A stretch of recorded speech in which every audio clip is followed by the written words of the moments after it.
Kung nangyari sa'yo, Wala. Baka kamotor lang siguro. motor, hindi ka naman nasemplang sa motor? Hindi. Wala kang opera before? Wala. Okay, good. Tsaka lang. Chichingin ko lang muna. Straight ka lang. Yan. Pag pinindot ko itong mga ganyan mo, Hindi. yan. Pero yung ano yung nararamdaman mo? Bigat, ngawit, kirot, paano? Parang nasakit. Nasakit siya? Bigat. Nakawala rin naman. Tapos nabalik. Okay.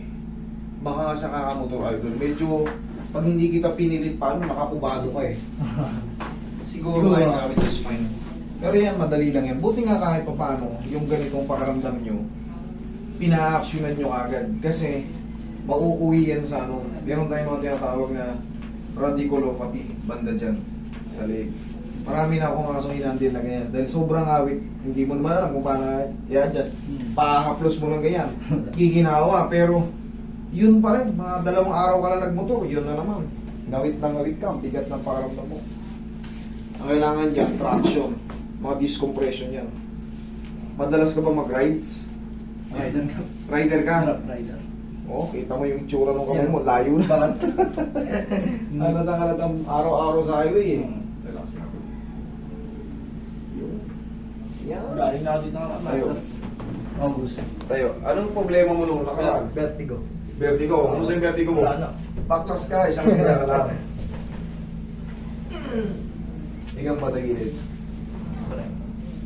Vertigo. Sabi ko sa inyo, yung may mga vertigo, alin nyo sa akin. Kaya natin. Wala agad eh. Relax na. Sarap. Sabi lang sa'yo.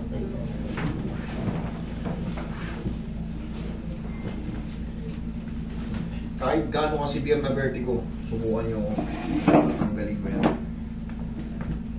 Okay, tapa. Pag severe na severe, mga 1, 2, 3, pababa. Maximum na yung 3. Pero kung kayo ay vertigo lang na ano, nagsisimula pa lang, makakaya ng 1 shot yan.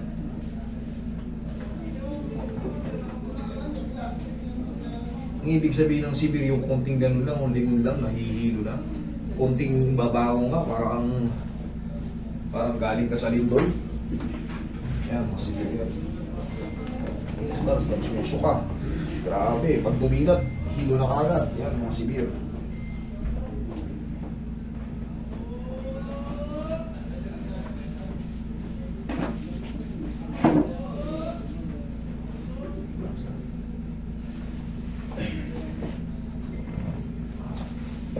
Diyan ka lang. Okay. Yan, isa dyan.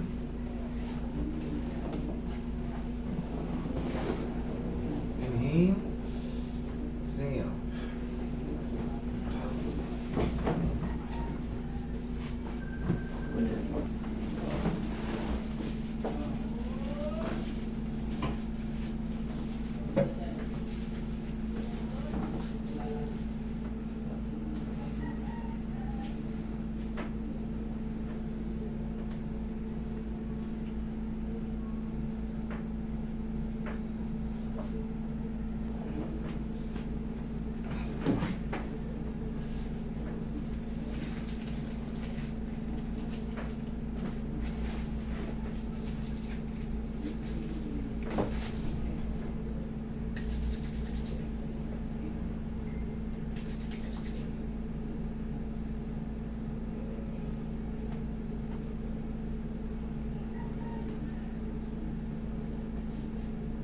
Check.